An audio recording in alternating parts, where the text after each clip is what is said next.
नमस्कार मित्रों, आपका हमारे YouTube चैनल में बहुत बहुत स्वागत है। आज हम देखते हैं माल्थस का जनसंख्या सिद्धांत। ये परीक्षा में बहुत पूछा जाता है कि माल्थस का जनसंख्या सिद्धांत क्या है। माल्थस महोदय ने बताया कि जनसंख्या किस प्रकार से बढ़ती है, घटती है, नियंत्रित होती है। उन्होंने अपने सिद्धांत को एक ग्राफ के जरिए समझाने का प्रयास किया। ग्राफ के माध्यम से बताया, बहुत बड़ा चैप्टर नहीं है, बहुत जल्दी समझ में आ जाएगा। फिलहाल देखते हैं। इन्होंने अपने ग्राफ को समझाने के लिए, अपने सिद्धांत को समझाने के लिए दो चीजों को अनिवार्य बताया। एक तो यह बताया कि जनसंख्या के लिए भोजन सबसे ज़्यादा आवश्यक है। अगर भोजन नहीं रहेगा तो जनसंख्या अपने आप खत्म हो जाएगी। दूसरा, इन्होंने बताया कि अगर जनसंख्या है तो इसमें यौन आकर्षण स्वाभाविक है, इसे रोका नहीं जा सकता है, इसे रोकना भी नहीं चाहिए, और आकर्षण होगा तो ऑटोमेटिक जनसंख्या बढ़ेगी। इनके सिद्धांत को हम देखते हैं इस तरह से। इन्होंने ये ऊपर तक बनाया है कि जनसंख्या का उत्पादन है, जनसंख्या वृद्धि है। इन्होंने एक ग्राफ बताया। ये ग्राफ ये बता रहा है कि ये खाद्यान्न उत्पादन है। यहाँ मेरे को लिखना चाहिए था खाद्यान्न उत्पादन ग्राफ, लिख देते हैं।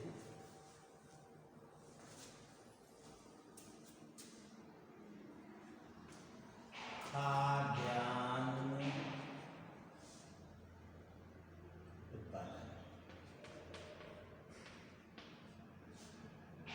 ये जनसंख्या है।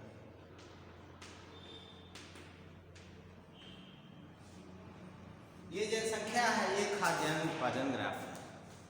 इन्होंने बताया कि जो जनसंख्या है वो खाद्यान्न उत्पादन एकदम सीधे हो रहा है, धीरे धीरे क्रमशः बढ़ रहा है। और बताया कि जनसंख्या पहले कम होती है, फिर बढ़ती है, फिर घटती है, फिर नियंत्रित। इन्होंने जनसंख्या वृद्धि की 3 अवस्थाएं बताई हैं: प्रथमावस्था, द्वितीय अवस्था और तृतीय अवस्था।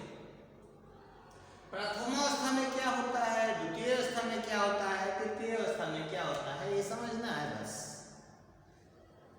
जैसे मनुष्यों की 3 अवस्थाएं होती हैं, बाल्यावस्था, किशोरावस्था, वृद्धावस्था, उसी तरह जनसंख्या की भी अवस्थाएं हैं। इन्होंने बताया कि प्रथमावस्था में जो जनसंख्या होती है वह 2 के गुणांक में बढ़ती है, दुगुना होती जाती है।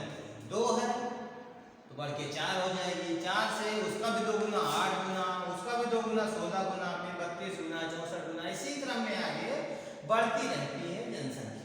इन्होंने कहा जो जनसंख्या है दुगनी स्पीड से बढ़ती है। और जो खाद्यान्न का उत्पादन है वो समानांतर श्रेणी में होता है। 1 2 3 4 5 6 7 8 9 10, ये इसी क्रम में खाद्यान्न का उत्पादन होता है। इसलिए खाद्यान्न उत्पादन दर कम होती है, लेकिन जनसंख्या की वृद्धि की दर ज्यादा होती है। इस अवस्था में ये उत्पादन अधिक हो जाता है और जनसंख्या यहाँ कम होती है। इन्होंने कहा जनसंख्या वृद्धि की प्रथम अवस्था में उत्पादन ज्यादा हो रहा है, लेकिन जनसंख्या उस मुकाबले से कम है। यद्यपि जनसंख्या बढ़ रही है, खाद्यान्न भी बढ़ रहा है, लेकिन खाद्यान्न कम बढ़ रहा है, जनसंख्या ज्यादा तेज से बढ़ रही है, लेकिन खाद्यान्न का उत्पादन अधिक है और उसके मुकाबले जनसंख्या कम होती है। इनके सिद्धांत की प्रथमावस्था में यह है कि उत्पादन अधिक होता है और जनसंख्या कम होती है।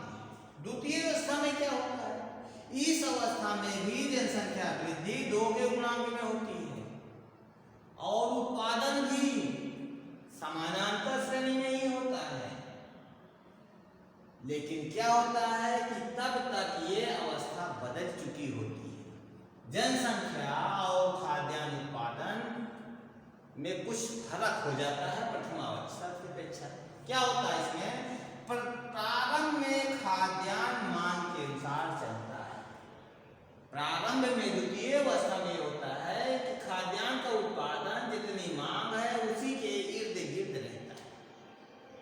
ज्यादा रहेगा।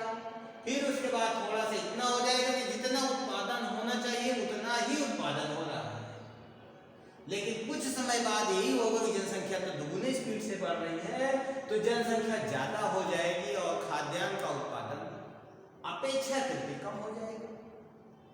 जब कम हो जाएगा तो अब इस समय तमाम परेशानियों का दौर आएगा। कौन कौन सी परेशानियां आती हैं?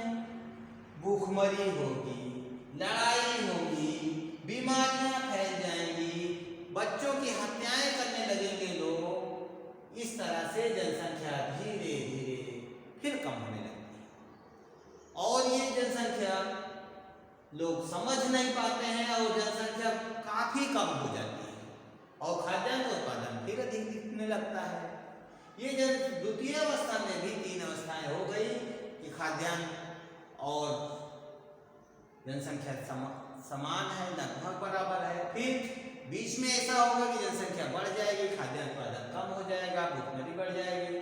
फिर जनसंख्या लोग कम करने का प्रयास करेंगे या ऑटोमेटिक कम हो जाएगी युद्ध और महामारी और वगैरह वगैरह से, तो ये पुनः खाद्यान्न उत्पादन फिर बढ़ जाएगा और जनसंख्या कम हो जाएगी। तृतीय अवस्था में क्या होता है? तृतीय अवस्था में भी जनसंख्या वृद्धि वही 2 के गुणांक से आगे बढ़ती है। खाद्यान्न उत्पादन भी समांतर श्रेणी में ही होता है, लेकिन यहाँ पर 2 तरीके से जनसंख्या बढ़ती है।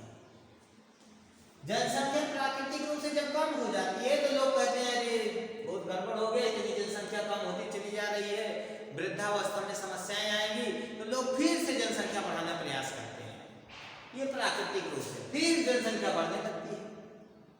लेकिन कुछ लोग कहते हैं कि जनसंख्या ज्यादा बढ़ाना ठीक नहीं है। कुछ देश में जनसंख्या को कंट्रोल करने का प्रयास किया जाता है गर्भ निरोधक साधनों के द्वारा, जिसमें विवाह नहीं होते हैं, गिरावट आती है, जिसमें अनियंत्रित होने अप्राकृतिक रूप से गिरावट करते हैं, जैसे गर्भ निरोधक, अविवाह, देर से विवाह और आत्मसंयम।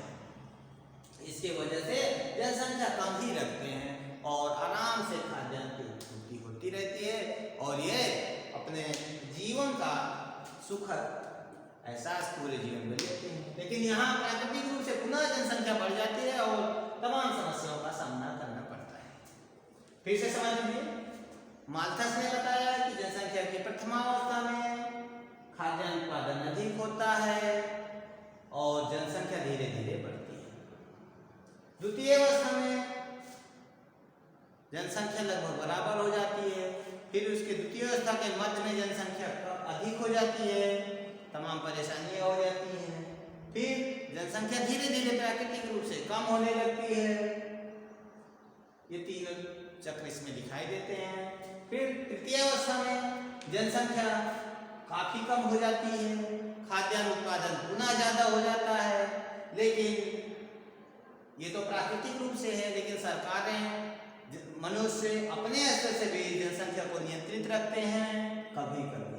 तो ये प्राकृतिक रूप से तो यहाँ पुनः बढ़नी चाहिए, लेकिन अप्राकृतिक रूप से अगर मानवीय हस्तक्षेप होता है तो जनसंख्या कंट्रोल में रहती है। ये था माल्थस का सिद्धांत। बहुत सारे विद्वानों ने अपने जनसंख्या सिद्धांत दिए हैं, इसमें हम अगले वीडियो में देखेंगे अनुकूलतम जनसंख्या सिद्धांत। तब तक के लिए